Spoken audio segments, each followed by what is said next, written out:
نیم حکیم خطرہ جان۔ بچوں، کیا تمہیں پتا ہے کہ سارے جانور جنگل میں رہنا پسند کرتے ہیں سوائے گدھوں کے؟ نہیں پتا تو یہ کہانی سن لو۔ ایک دانا حکیم جنگل میں جڑی بوٹیاں اکٹھا کر رہا تھا کہ اسے ایک گدھا ملا۔ ان دنوں گدھے جنگلوں میں رہا کرتے تھے۔ حکیم نے جب اپنا تعارف کرایا تو گدھا بہت خوش ہوا۔ اس نے حکیم کو اپنے گھر ٹھہرایا۔ دوران گفتگو گدھے نے اس سے کہا، حکیم صاحب، میں جب بھی ڈھینچو ڈھینچو کرتا ہوں میرا گلا خراب ہونے لگتا ہے۔ دوسرے گدھے ہر وقت آوازیں نکالنے میں مجھ سے جیت جاتے ہیں، اس کا علاج بتا دیں کوئی۔ حکیم نے گدھے کو لٹایا اور زبان باہر نکالنے کو کہا۔ اس نے گدھے کا بخوبی معائنہ کیا اور دوا تجویز کرتے ہوئے کہا، ایسا ہے کہ تمہارے گلے کے غدود میں مسئلہ ہے۔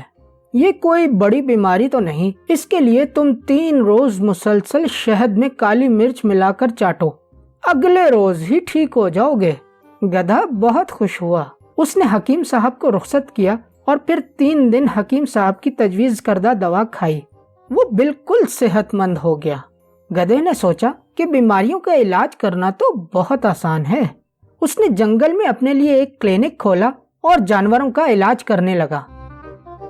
ایک دفعہ بندر میاں آیا اور حکیم صاحب سے گزارش کی، حکیم صاحب، کچھ دن پہلے میں نے باسی کیلے کھائے تھے، اب تک الٹیاں آ رہی ہیں، سینے میں جلن بھی ہے۔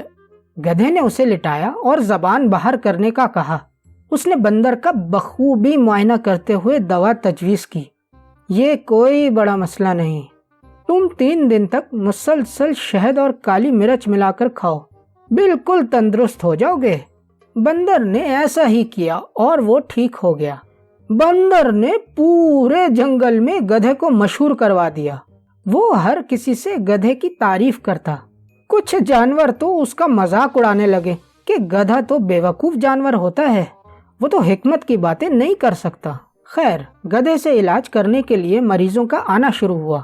جو بھی اس کے ہاں علاج کرنے کی غرض سے آتا، گدھا اسے شہد اور کالی مرچ تجویز کرتا اور وہ بالکل ٹھیک ہو جاتا۔ ایک دن ایک خرگوش آیا اور حکیم صاحب سے فریاد کی، حکیم صاحب، کئی روز سے میرے کان دکھ رہے ہیں، کئی حکیموں سے علاج کروا چکا ہوں مگر افاقہ نہیں ہوتا۔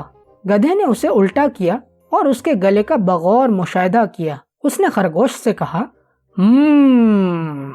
سارا مسئلہ تو گلے کا ہی ہے، تم 3 دن تک شہد اور کالی مرچ ملا کر کھاؤ، ٹھیک ہو جاؤ گے۔ خرگوش نے احتجاج کرتے ہوئے کہا، مگر میرے تو کانوں میں مسئلہ ہے اور آپ گلا دیکھ رہے ہیں۔ گدھے نے اسے سمجھایا، سارا مسئلہ ہی گلے کا ہوتا ہے بیٹا، ناک، کان اور گلے کا ایک دوسرے سے گہرا تعلق ہوتا ہے۔ تمہیں اتنی سمجھ ہوتی نا تو تم ہی حکیم ہوتے۔ خرگوش نے وہاں سے دوا لی اور چند ہی روز میں صحت یاب ہو گیا۔ اسی طرح پورے جنگل میں گدھے کی شہرت پھیل گئی، یہاں تک کہ بات محل تک پہنچ گئی۔ اتفاقاً ان دنوں شیر کی ملکہ کی طبیعت ناساز ہو گئی۔ شیرنی کا کھانا پینا کم ہوا اور وہ دن بدن کمزور ہونے لگی۔ شاہی حکیم نے اس کا کئی طریقوں سے علاج کیا مگر شیرنی کو کوئی فائدہ نہ ہوا۔ کسی نے بادشاہ کو گدھے حکیم کے بارے میں بتایا۔ اگلے ہی لمحے شاہی سواری میں گدھے کو محل لایا گیا۔ سارے جانور گدھے کی قسمت پر رش کرنے لگے۔ بادشاہ نے اسے مہمان خصوصی جیسی اہمیت دی۔ گدھے کے پاس تو دنیا کی تمام بیماریوں کا ایک ہی علاج تھا، یعنی شہد اور کالی مرچ ملا کر کھلانا۔ بس گدھے نے یہی کیا۔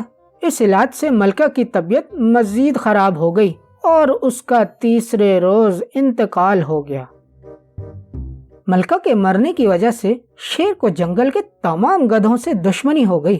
اس نے ملکہ کی روح کو سکون دینے کے لیے پورے جنگل سے گدھوں کو نکال باہر کیا۔ اس دن کے بعد سے گدھوں نے جنگل کا کبھی رخ نہیں کیا اور وہ میدانی علاقوں میں انسانوں کے ساتھ رہنے لگے۔